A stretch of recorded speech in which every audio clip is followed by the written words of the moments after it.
আজকে বাজারে গিয়ে 200 টাকার গরুর মাংস কিনে নিয়ে এসেছি। আমাদের রাজশাহীতে আজকে গরুর মাংসের মূল্য হচ্ছে 720 টাকা কেজি। দেখেন 200 টাকা দিয়ে কত সলিড মাংস দিয়েছে। আমি এটা ভালো করে খেয়াল করে দেখেছি, যখন 1 কেজি কিংবা হাফ কেজি গরুর মাংস কেনা হয় তখন তার মধ্যে অনেক চর্বি হাড্ডি দিয়ে তারা ভরে দেয়, কিন্তু যখনই 200 টাকা করে আমি মাংস কিনি সেই মাংসগুলো সবসময়তেই এরকম সলিড মাংস পাই।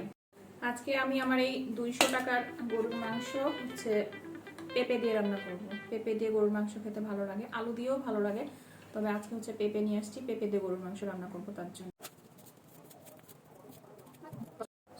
যেহেতু গরুর মাংস পেঁপে দিয়ে রান্না করব তার জন্য পেঁয়াজের পরিমাণটা কম দিব। আমি মোট 5টা পেঁয়াজ কাটবো, এখানে 4টা, একটা অলরেডি ছিলে ফেলেছি। কাঁচা পেঁয়াজ মরিচ কুচি হয়ে গেছে, আমি এখানে 4টা কাঁচা মরিচ নিয়েছি, আর এই যে আমার সেই পেঁয়াজ কুচি।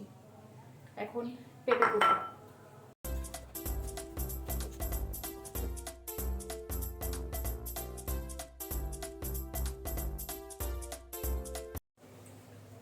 পেঁপের ভিতরে এমন করে পরিষ্কার করে নেব, দেন পেঁপেগুলোকে কুচি কুচি করে নিব। আমার পেঁপে কাটাকাটি শেষ, এখন হচ্ছে ঝটপট মাংস কাটাকাটি করব।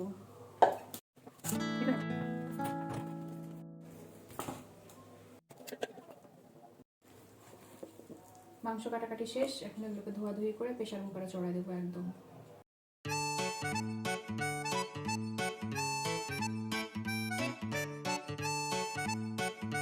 ইচ্ছা মতো কয়টা সিটি দেওয়ার পরে মাংস আমার অবশেষে হয়ে গেছে, আর আমি মাংস নামানোর পরে হালকা জিরার গুঁড়া দিয়ে দিয়েছি। আর দেখেন আমার তরকারির কালারটা জাস্ট ওয়াও।